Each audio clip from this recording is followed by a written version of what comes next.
So the declaration of the state of emergency by the Thai Prime Minister Yingluck Shinawatra is the latest stage in the ratcheting up of tensions that we've seen emerging for a few months in Thailand.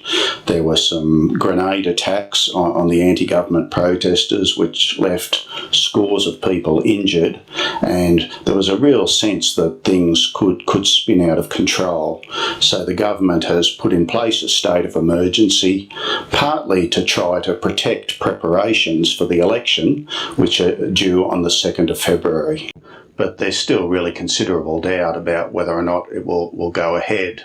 And I suppose there's threats to the election from a number of sides. The protesters themselves are determined to disrupt the election, both the preparations for the election and the conduct of it.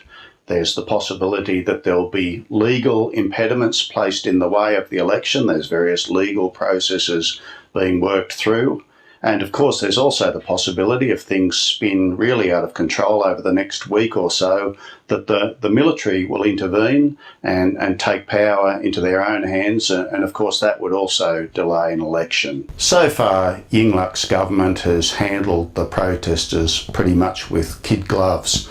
There's been some violent confrontations and there's been a small number of deaths, but nothing like the violent crackdown we saw against the pro-Thaksin red shirt supporters who were on the streets in 2010.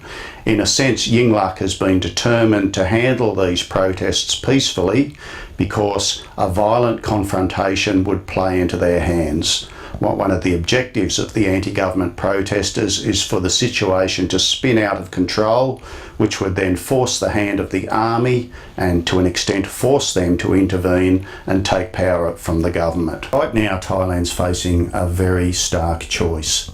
There's very significant political divisions in Thailand. There's very significant difference of opinion about the government of Yingluck Shinawatra and about the political influence of Thaksin Shinawatra.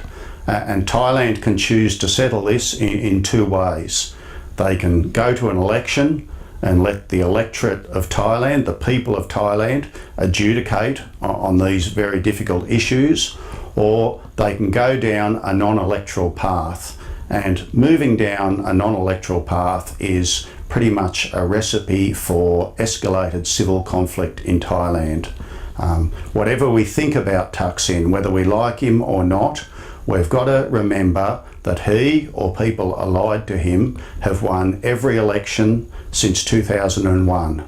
They won in 2001, 2005, 2006, 2007, and again under Yingluck in 2011.